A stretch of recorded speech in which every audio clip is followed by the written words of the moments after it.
Quero relatar o meu testemunho. Desde a minha adolescência, congregava em uma igreja. Fiquei muito tempo nessa igreja. Observava todos os mandamentos desse ministério. Cumpria a doutrina da dieta, e uma lista de coisas que não podia fazer. Quando alcancei a maioridade, perdi vários empregos. A minha igreja não permitia trabalhar no sábado. Fiquei deprimido. A minha família na época era muito pobre. Morávamos em um bairro pobre. Emprego que não trabalhava no dia de sábado, não tinha. Perdi muitas oportunidades por causa dessas coisas, e fui para a vida do crime. Comecei a usar vários tipos de drogas. Eu e meu amigo de escola Diego, entramos no tráfico. Diego era de família classe alta, não tinha necessidade de entrar. Fui embora da minha casa, fui morar na cidade de São Pedro Sula. Diego foi comigo, juntos entramos para o tráfico, e cada um alugou uma casa para morar. Fiz várias amizades ali.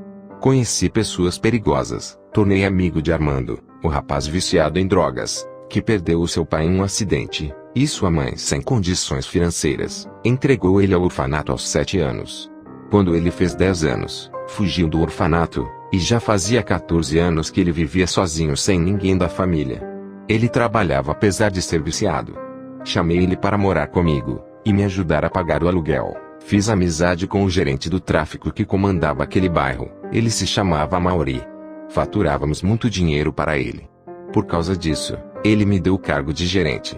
Ele foi cuidar de outras cidades, e me deixou administrando, e tudo o que acontecia ali, eu tinha que passar para ele. Com o passar dos anos, eu comecei a ganhar muito dinheiro, o poder começou a subir a cabeça, já estava andando de carro 0 quilômetros, mandava uma parte do dinheiro para minha família que estava em Tegucigalpa. Minha mãe me perguntava como eu ganhava tanto dinheiro, e eu dizia que era um gerente de vendas, mas nunca dizia que era do tráfico, mas toda aquela felicidade iria embora. O ponto de drogas onde eu gerenciava, se tornou alvo de cobiça de outros traficantes. A Mauri ligou para mim, e disse que estava mandando um cara para me ajudar. Esse cara era muito perigoso, um dos homens que matava por dinheiro, ele tirava a vida por pouco.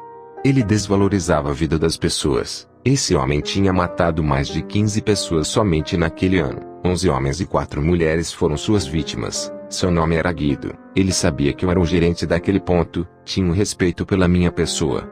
Mas um dia ficamos eu, ele, e mais 3 caras contando dinheiro no caixa. Ouvimos barulhos de tiros. Eu disse para eles ficarem ali. Fui ver o que estava acontecendo. Guido estava sentado na mesa com uma arma na mão. Ele era o único armado ali. Quando eu fui para fora, 7 homens armados invadiram a casa onde a gente contava o dinheiro do caixa. Guido e os 3 caras foram surpreendidos, e receberam vários tiros, e morreram na hora. Eu escutei quando aqueles homens arrombaram a porta da casa para assassinar aqueles homens. Eu saí correndo, e os 7 homens estavam me seguindo. Logo os meus parceiros descobriram que eu estava em fuga e me deram cobertura. Houve um tiroteio, 2 homens que estavam me seguindo morreram. Esse foi o primeiro livramento que Deus me deu. Depois dessa cena, eu quis abandonar o tráfico. Meu chefe Amaury disse que a vida não era só ganhar dinheiro, tinha o lado mal das coisas, e que eu era o responsável pelo lucro daquele ponto. Isso chamaria a atenção de outras quadrilhas. Então, para que eu não saísse, o meu salário foi dobrado. Eu não tinha escolha para rejeitar aquela proposta, não tinha profissão e nem formação para abandonar o tráfico. Ou eu ganhava mais dinheiro, ou eu viveria uma vida simples sem nenhum conforto. Aceitei a proposta. Satanás conhece o nosso ponto fraco. Ele faz de tudo para nos prender, por causa da grande obra que o Senhor tem em nossas vidas. Depois dessas coisas, pouco tempo depois, houve um acerto de contas. Eu estava mudado, já não era mais a mesma pessoa. Peguei uma arma, e com 4 homens, invadimos várias casas para acertar as contas com os viciados que não pagavam. Na madrugada desse dia, entramos em 5 casas, e matamos todos que não pagaram suas dívidas. Todos aqueles que prejudicavam o lucro eram mortos.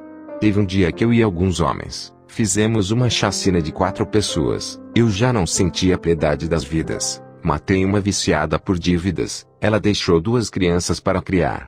Nesse dia, ela me implorou para que eu não a matasse, ela dizia que iria dar um jeito de quitar a sua dívida. Ela disse: "Não me mate pelos meus filhos." Eu não tive misericórdia, e a executei. Ela não devia muito, mas eu queria chamar a atenção do meu chefe. Matar aquela mulher se tratava da minha honra. Não mais do dinheiro, Eu queria ganhar respeito, e ser temido, para que os viciados sentissem medo, e não dessem mais prejuízo para nós. Eu estava totalmente endemoniado. Depois eu fui uma feiticeira, queria a proteção dos meus inimigos. Eu paguei essa mulher, ela fez um feitiço no meu corpo, e disse que meus inimigos nunca me levariam. Depois daquela chacina, eu pensava que os viciados nunca mais iriam ficar devendo. Recebi uma ligação de Amaury, dizendo que Diego tinha uma dívida grande. Seus pais tinham condições de pagar, eles tinham dinheiro, mas não iria mais pagar as dívidas de seu filho. Estavam cansados de pagar suas dívidas de drogas. Por esse motivo, Diego estava planejando ir embora para outro país. Diego era o rapaz que estudou comigo, e veio morar comigo em São Pedro Sula. A gente era de Tegucigalpa. Conversei com o Diego, e dei uma semana para ele pagar. Diego dizia: somos amigos, você me compreende, sabe da minha situação. Eu disse: Diego, não confunda a amizade com o trabalho, você sabe que cumpro ordens. Depois daquela conversa, eu mandei alguns caras para ficarem de olho nele durante uma semana, para ele não fugir. Se até aquele dia ele não pagasse, então que executassem ele, e foi o que aconteceu. Eu não tive escolha, o diabo estava montando uma cilada para mim, e ele sabia das minhas fraquezas. Armando sempre pagava as suas dívidas, morava na mesma casa que eu em um outro cômodo, me ajudava a pagar as contas, sempre pagava as suas dívidas nas minhas mãos. Um dia, a empresa em que ele trabalhava o mandou embora, por ele ter agredido seu chefe. Ele estava devendo drogas, sua conta estava alta, eu sabia que ele pagava, mas naquele momento, ele não tinha dinheiro. Alguns meses se passaram, ele não conseguia emprego, o diabo tinha usado ele para agredir seu chefe, e agora estava fechando as portas para ele não pagar as suas dívidas. Satanás estava tramando para levar a sua alma, a lei era a morte para todos aqueles que não pagavam. Eu considerava Armando como meu irmão, nunca tinha me decepcionado. Recebi uma ligação para matar ele, fiquei triste, aquele era um teste de fidelidade, a ordem era para que eu mesmo matasse ele com as minhas próprias mãos. Eu morava na mesma casa com ele, seria mais fácil, até que um dia peguei a arma, apontei para ele, não tive coragem, mandei ele ir embora para longe, ele arrumou sua mala e foi embora. Depois desse dia, não fui trabalhar no meu posto, tinha quebrado a ordem de matar ele naquele dia.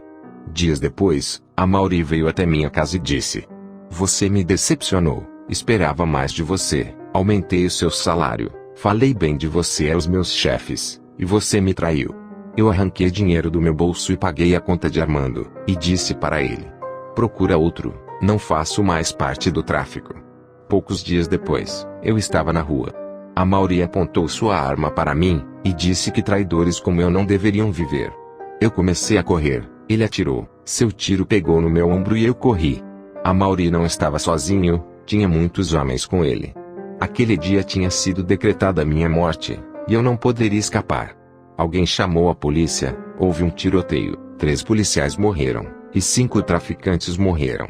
Um deles foi Amaury. Salmos 115:15.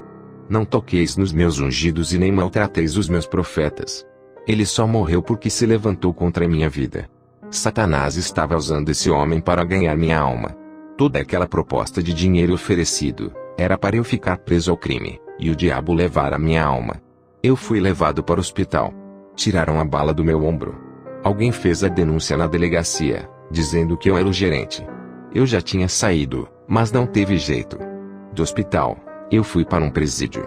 Uma semana depois, um dos amigos de Amaury mandou uma carta para minha cela, e contou toda a minha traição. Fui esfaqueado dentro da minha cela, tomei 5 facadas. Se o policial não tivesse interferido e entrado lá dentro, a minha situação teria sido pior. Fui internado no hospital. Estava gravemente ferido. Fiquei respirando no aparelho. Meus sinais vitais estavam desaparecendo. Minha família percebeu que eu não mandava mais dinheiro e nem ligava, ficaram preocupados, e viajaram para São Pedro Sula. Eles receberam a notícia de que eu estava internado, e depois descobriram toda a minha mentira, e que eu estava envolvido no tráfico, quando eu estava naquela cama de hospital. Aconteceu uma divisão entre meu corpo e minha alma, ambas se separaram, e eu desci em alta velocidade. Caí dentro de um lugar escuro onde não havia luz, só trevas, gritos e gemidos, ranger de dentes. Eu não tinha ideia de que lugar era aquele. Um monstro horrível jogou uma corrente em meus pulsos, e me arrastou como um animal. Cheguei perto de um trono negro. Por ser tenebroso, eu sabia que era Satanás. Eu era de uma igreja que falava dele. Então fui apresentado para ele. Quando ele abriu um livro, meu nome estava escrito lá. Satã deu gargalhadas e disse: "Eu já estava lhe esperando, seja bem-vindo." Aquele demônio me arrastou, e me jogou dentro de um lago vermelho. Ele me disse: "Lugar de assassino é no lago de sangue." Quando ele me jogou, era quente demais. O cheiro tóxico de enxofre me sufocava. Meu ar foi embora. Senti calor, grande ardor daquele fogo. Senti sede. Fui consumido por aquele lago de sangue fervendo. Eu afundei naquele lago vermelho. Senti dor. Parecia que morreria, mas não. Meu sofrimento não acabava. Pedi pela morte do que a vida. Naquela prisão deplorável, eu me batia, tentava sair dali, mas algo me puxava para o lago vermelho. Eu nadava até chegar no seco, mas uma força me jogava para o meio daquele lago, que ardia como ácido. Cansado de tanto nadar, para mim, já era o fim. Não havia saída. Tinha muitas pessoas ali comigo tentando escapar, mas os nossos esforços eram em vão. Não havia saída e nem escapatória.